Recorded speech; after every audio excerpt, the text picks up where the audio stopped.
सभी को नमस्कार प्यारे विद्यार्थियों, स्वागत है आपका हमारे YouTube चैनल पर डियर स्टूडेंट। इस वीडियो में हम अध्ययन करने वाले हैं वार्षिक परीक्षा 2025 का कक्षा 8 का सामाजिक विज्ञान का यह जो नमूना प्रश्न पत्र हैं। प्रिय विद्यार्थियों, ये जो प्रश्न पत्र हैं आपके RSERT उदयपुर द्वारा जारी किया गया है। इस वजह से यह प्रश्न पत्र आपके लिए बेहद महत्वपूर्ण हो जाता है और आपके लिए एक वरदान साबित होगा। प्रिय विद्यार्थियों, आपसे रिक्वेस्ट है इस वीडियो को आप शुरू से लेकर लास्ट तक आप पूरा देखिएगा, जिससे आपको ये सामाजिक विज्ञान का पेपर बहुत ही अच्छे से समझ में आ जाए और आप जो परीक्षा के अंदर बहुत ही अच्छा कर पाओ। तो प्रिय विद्यार्थियों, वीडियो को शुरू करें इससे पहले आपसे रिक्वेस्ट है वीडियो को ज़्यादा से ज़्यादा लाइक तथा शेयर जरूर कीजिएगा। तो प्रिय विद्यार्थियों, ये जो पेपर आपके हैं 80 अंक का आएगा।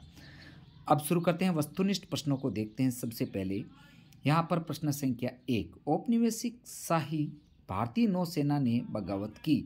ध्यान रखना प्रिय विद्यार्थियों, इसका सही उत्तर होगा जो वह है 1946 में जो है भारतीय नौसेना ने बगावत की। आगे बढ़ेंगे प्रश्न 2 की ओर। प्रति शब्द से तात्पर्य है, तो इसका सही उत्तर होगा जमीन को कुछ समय के लिए खाली छोड़ देना। ऑप्शन स राइट है। आगे बढ़ेंगे प्रिय विद्यार्थियों, प्रश्न 3, मृदा निर्माण का कारक है। इसका सही उत्तर होगा मृदा का निर्माण का जो प्रमुख कारक कौन सा है, जलवायु है। ऑप्शन एकदम राइट है। नेक्स्ट आगे बढ़ेंगे प्रश्न 4 की ओर। एक देश की जनसंख्या पिरामिड आधार पर चौड़ा है क्योंकि इसका राइट ऑप्शन होगा आपके जन्म व मृत्यु दर दोनों ज़्यादा हैं, इस वजह से इसका ऑप्शन राइट होगा।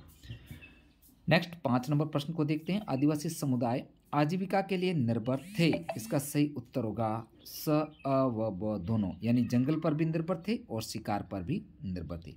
बढ़ेंगे आगे प्यारे बच्चों, प्रश्न 6 की ओर। बाल श्रम अधिनियम पारित किया गया। इसका सही उत्तर होगा 1986 में जो है बाल श्रम अधिनियम पारित किया गया। नेक्स्ट आगे बढ़ेंगे प्रश्न 7, मराठा शक्ति को संगठित किया। इसका सही उत्तर होगा शिवाजी ने जो है सबसे पहले मराठा शक्ति को संग्रहित किया। पढ़ेंगे आगे प्यारे बच्चों प्रश्न 8 की ओर। रणथंभौर राष्ट्रीय उद्यान किस जिले में है, तो इसका सही उत्तर होगा रणथंभौर जो है राष्ट्रीय उद्यान सवाई माधोपुर जिले में स्थित है।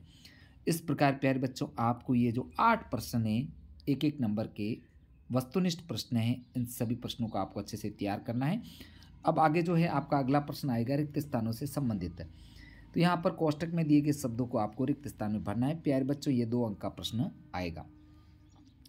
यहाँ पर जो है 1 नंबर देखते हैं। पृथ्वी के पृष्ठ पर दानेदार कणों के आवरण की पतली परत क्या कहलाती है, मृदा कहलाती है। आपको मृदा पढ़ना है।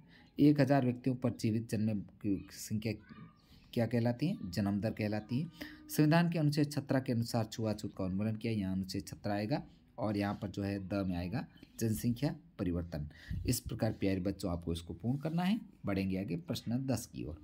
स्तंभ अ का स्तंभ ब से आपको क्या करना है, मिलान करना है। तो राष्ट्र के सबसे बड़े संसाधन मानव संसाधन, वन अधिकार मान्यता 2006, महत्वपूर्ण नवीकरणीय संसाधन जल और जनजाति भील। इस प्रकार आपको प्यारे बच्चों इसको करना है। अब प्रश्न 11 को देखते हैं, जो सत्य तथा असत्य कथनों से संबंधित आएंगे। ये भी 2 अंक का प्रश्न होगा। तो इसका 1 नंबर दे रखा है, जो देखते हैं कि भारतीय संविधान के अनुच्छेद 21 के अनुसार पानी के अधिकार को जीवन के अधिकार का हिस्सा माना गया। प्यारे बच्चों, ये एकदम सत्य कथन है कि जीवन के अधिकार में पानी का अधिकार, भोजन का अधिकार, नींद का अधिकार, ये सारे अधिकार शामिल है। तो यह कथन अपना एकदम सत्य है। नेक्स्ट आगे देखते हैं 2 नंबर। राजस्थान जन आधार योजना 2017 में प्रारंभ की गई। यह कथन जो है असत्य है। 3 नंबर, बेटी बचाओ बेटी पढ़ाओ योजना का उद्देश्य बाल विवाह को रोकना है। यह कथन भी असत्य है। और 4 नंबर जो है, भारतीय संविधान 6 से 14 वर्ष तक के आयु के सभी बच्चों को शिक्षा के अधिकार की गारंटी देता है। यह कथन एकदम सत्य है। इस प्रकार प्यारे बच्चों आपको सत्य असत्य कथनों की पहचान करनी है। अब आगे बढ़ेंगे प्रश्न 12। कंपनी ने अपनी आमदनी को बढ़ाने के लिए क्या उपाय किए। तो प्यारे बच्चों, इसके जो उपाय किए कंपनी ने, उन 3 पॉइंटों को हम देखते हैं। तो यहाँ पर पॉइंट नंबर 1 है, कंपनी ने 1793 में स्थायी बंदोबस्त जो प्रणाली को लागू किया, जिसके तहत जमींदारों को राजस्व वसूली का अधिकार दिया गया। बहुत ही इंपॉर्टेंट प्रश्न है बेटा बच्चों, तो यहाँ पर इसको ध्यान रखना है। अब 2 नंबर जो है इसका पॉइंट है कि 1822 में माहलवाड़ी बंदोबस्त लागू किया गया। इसमें क्या हुआ कि राजस्व का जिम्मा गांव के मुखिया को सौंपा गया। और पॉइंट नंबर 3, रैयतवाड़ी व्यवस्था लागू की गई, जिसका सीधा किसानों को राजस्व वसूलना प्रारंभ किया। आगे है लघुतरात्मक प्रश्न। इसमें देखते हैं प्रश्न संख्या 13। प्लासी के युद्ध पर टिप्पणी लिखिए। तो इसका उत्तर है प्लासी का युद्ध जो 23 जून 1757 को हुआ था। एक और ब्रिटिश ईस्ट इंडिया कंपनी की सेना थी, तो दूसरी ओर बंगाल के नवाब की सेना, कंपनी की सेना ने रॉबर्ट क्लाइव के नेतृत्व में नवाब सिराजुद्दौला का हरा दिया। तो ये प्लासी का युद्ध था। जो आगे बढ़ेंगे, प्रश्न 14 है जो वर्नाक्यूलर शब्द को परिभाषित कीजिए। तो इसका जो वर्नाक्यूलर शब्द का अर्थ है जो आमतौर पर मानक भाषा से अलग किसी स्थानीय भाषा या बोली के लिए इस्तेमाल किया जाता है।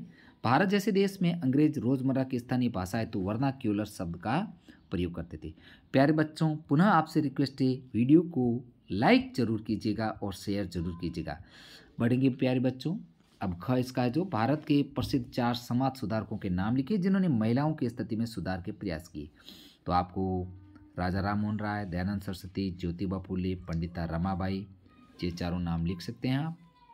नेक्स्ट आगे बढ़ेंगे, मृदा निम्नीकरण से आप क्या समझते हैं? मृदा संरक्षण के लिए आप क्या उपाय करेंगे? प्यारे बच्चों, इसका अर्थ है मृदा निम्नीकरण का कि मृदा की उपजाऊ क्षमता में कमी आना, यानी कि मिट्टी की गुणवत्ता में कमी आना। इसके जो मृदा निम्नीकरण में सहायकारक रासायनिक उर्वरक का उपयोग और कीटनाशकों का उपयोग आदि। अब इसके जो उपाय है जो क्या कहेंगे कि मल्च बनाएंगे, वेदिका फार्म, समुच्च रेखीय जुताई, रक्षक मेखलाओं का निर्माण, समुच्च रेखीय रोधिकाएं और चट्टान बांध का निर्माण। इस प्रकार प्रिय जो इसको पूर्ण करेंगे। साथियों, आगे है प्रश्न 16, नवीकरणीय संसाधन से आप क्या समझते हैं? उदाहरण सहित समझाइए। तो इसका उत्तर है जो वे संसाधन जो पुनः पूरित हो जाते हैं नवीकरणीय संसाधन कहलाते हैं, जैसे सौर ऊर्जा और पवन ऊर्जा इसके उदाहरण है। नवीकरणीय यानी कि वापस पुनः बन जाते हैं। नेक्स्ट आगे, राजस्थान के मानचित्र में निम्न स्थानों को आपको जो है भरना है। तो यहाँ पर जो आपको दे रखे स्थान बीकानेर, जैसलमेर, कोटा, बांसवाड़ा, हनुमानगढ़। तो यहाँ पर हनुमानगढ़, बीकानेर, जैसलमेर और कोटा और बांसवाड़ा जो है यहाँ पर कोटा है और ये बांसवाड़ा। प्रिय विद्यार्थियों, इस प्रकार आपको जो है मैप को पूर्ण करेंगे। अब आगे प्रश्न संख्या 18 को देखते हैं। उद्योग का अर्थ बताते हुए विनिर्माण को समझाइए। तो प्यारे बच्चों, उद्योग का अर्थ किसी विशेष क्षेत्र में भारी मात्रा में सामान का निर्माण, उत्पादन अथवा वृहद रूप से सेवा प्रदान करने के मानवीय फर्म को उद्योग कहते हैं। विनिर्माण में कच्चे माल को लोगों के लिए मूल्य उत्पादों के रूप में परिवर्तित किया जाता है, जैसे लुगदी, कागज और कागज अभ्यास पुस्तिका के रूप में। नेक्स्ट अगला प्रश्न, सुनहरा रेशा से आप किसे कहते हैं तथा फसल को उगाने में आवश्यक मौसमी परिस्थितियों को समझाइए। प्यारे बच्चों, इसको है जो पटसन, सुनहरा रेशा जो है किसको कहा जाता है? पटसन को सुनहरा रेशा के रूप में जाना जाता है। पटसन जलोढ़ मृदा में अच्छे रूप से विकसित है, यानी कि जो पटसन के लिए आवश्यक मिट्टी कौन सी है? जलोढ़ मृदा। इसे जो है उच्च तापमान, भारी वर्षा, आर्द्र जलवायु आदि इनकी मौसमी परिस्थितियाँ हैं। प्यारे विद्यार्थियों, आगे है प्रश्न 20, समानता के अधिकार की व्याख्या कीजिए। तो इसका उत्तर आपको लिखना है कि सभी लोगों के साथ कानून के सामने बराबर व्यवहार किया जाए। इसके तहत धर्म, जाति, लिंग, वंश, जन्म स्थान, इनमें से किसी के आधार पर भी भेदभाव नहीं किया जा सकता। अब आगे बढ़ेंगे प्यारे विद्यार्थियों, प्रश्न 21 को देखते हैं। भारतीय संविधान में धर्मनिरपेक्षता को किस प्रकार समझाया गया है? तो इसका उत्तर है प्यारे बच्चों, भारतीय संविधान में कहा गया है कि भारतीय राज्य धर्मनिरपेक्ष होगा। इसके तहत कोई भी एक समुदाय दूसरे समुदाय को नहीं दबाएगा, कुछ लोग अपने ही धर्म के अन्य सदस्यों को न दबाएं, और राज्य न तो किसी धर्म पर थोकेगा और न ही लोगों की धार्मिक स्वतंत्रता को छीनेगा। नेक्स्ट आगे बढ़ते हैं प्यारे बच्चों, प्रश्न 22 को देखते हैं कि राजस्थान के हथकरघा उद्योग पर टिप्पणी लिखी। तो इसका जो उत्तर है, हथकरघा उद्योग में अधिकांशतः कार्य जो है हाथों से किया जाता है या छोटी छोटी मशीनों से किया जाता है, जैसे ऊनी शॉल, कोटा डोरिया साड़ियाँ, दरिया, निवार आदि का निर्माण, सूती, उनमी, रेशम के विभिन्न प्रकार के वस्त्र, दरिया, कंबल, चद्दर, शॉल आदि ये सारे जो है हाथों से बनाई जाने वाली चीज़ें। नेक्स्ट अगला प्रश्न है जो फिशिंग से आप क्या समझते हैं? तो प्यारे विद्यार्थियों, फिशिंग ये एक तरह की ठगी का तरीका है जिसमें लोगों को प्रतिष्ठित या विश्वस्त संस्थानों के नाम से फर्जी ईमेल भेजे जाते हैं। आगे है प्यारे विद्यार्थियों निबंधात्मक प्रश्न, इसके तहत देखते हैं प्रश्न 23 जो है। तो प्यारे विद्यार्थियों, आपसे जो है रिक्वेस्ट है, ये सारे के सारे जो प्रश्न हैं वेरी वेरी मोस्ट इम्पॉर्टेंट हैं। ये जो प्रश्नों का सॉल्यूशन हम अभी नहीं कर पा रहे हैं क्योंकि वीडियो काफ़ी बड़ा हो जाएगा, तो ये प्रश्न आप अपनी नोटबुक में अच्छे से हल करके इन्हें अच्छे से याद कीजिएगा क्योंकि ये वेरी वेरी मोस्ट इंपॉर्टेंट प्रश्न हैं। जो प्रश्न है देख लेते हैं कि बंगाल विभाजन से भारतीय राष्ट्रीय आंदोलन को गति कैसे प्राप्त हुई? 1857 की क्रांति के पश्चात भारतीय शासन प्रणाली में क्या क्या बदलाव किए गए? रॉलेट एक्ट पर टिप्पणी लिखिए। अवध के बागी भूस्वामियों के समर्पण करवाने के लिए अंग्रेजों ने क्या किया? इसके अगला है जो प्रश्न 24, ये भी जो है आपको नोट करना है कि भारत में अदालतों की संरचना को समझाइए, संसद में कानून बनाने की प्रक्रिया समझानी है। इसके अथवा में संसद कार्यपालिका को किस प्रकार नियंत्रित करती है और स्वतंत्र न्यायपालिका की विशेषताएं समझाइए।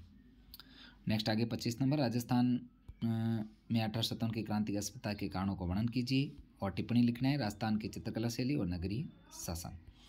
इसके अथवा में जो 1857 की क्रांति के राजस्थान के प्रसार को समझाइए, टिप्पणी लिखनी है ग्राम पंचायत और राजस्थान में मूर्तिकला। इस प्रकार इसको पूर्ण करेंगे। तो प्यारे विद्यार्थियों, इस प्रकार हमने इस वीडियो के माध्यम से कक्षा 8 का जो है सामाजिक विज्ञान का जो वेरी मोस्ट इम्पोर्टेंट प्रश्न पत्र है, नमूना प्रश्न पत्र साथियों, यह जो है RSCRT उदयपुर द्वारा जारी किया गया है, एक नमूना प्रश्न पत्र है साथियों। इसी टाइप का पेपर आपके वार्षिक परीक्षा में आने की पूरी संभावना है। तो प्रिय विद्यार्थियों, आपसे पुनः रिक्वेस्ट है, वीडियो को ज़्यादा से ज़्यादा लाइक तथा शेयर जरूर कीजिएगा। साथियों, मिलते हैं अगले जो है मॉडल प्रश्न पत्र के साथ में। वीडियो देखने के लिए आपका धन्यवाद।